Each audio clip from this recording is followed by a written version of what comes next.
আসসালামু আলাইকুম খামারি ভাইরা, কেমন আছেন আপনারা? আশা করি ভালো আছেন। আজকে আপনাদের সামনে ডক্সিভেট ওষুধের ভিডিও নিয়ে আসলাম। ডক্সিভেট ওষুধ আমরা মুরগির খামারে কখন ব্যবহার করব, মুরগির ঠান্ডাজনিত কোনো সমস্যা দেখা দিলে আমরা ডক্সিভেট ওষুধ ব্যবহার করব।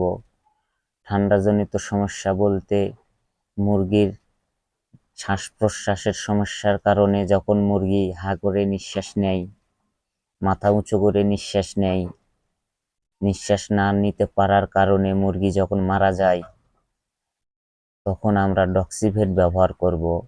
ডক্সিভেট শ্বাসতন্ত্রের অসাধারণ কাজ করে থাকে। ডক্সিভেট ব্যবহারের ফলে মুরগির মর্টালিটি কমে যায়।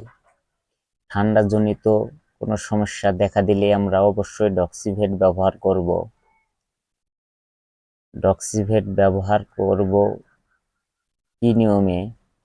ডক্সিভেট ওষুধটি আমরা ব্যবহার করব প্রতি 1 মিলি 1 লিটার পানিতে 1 থেকে 3 দিন।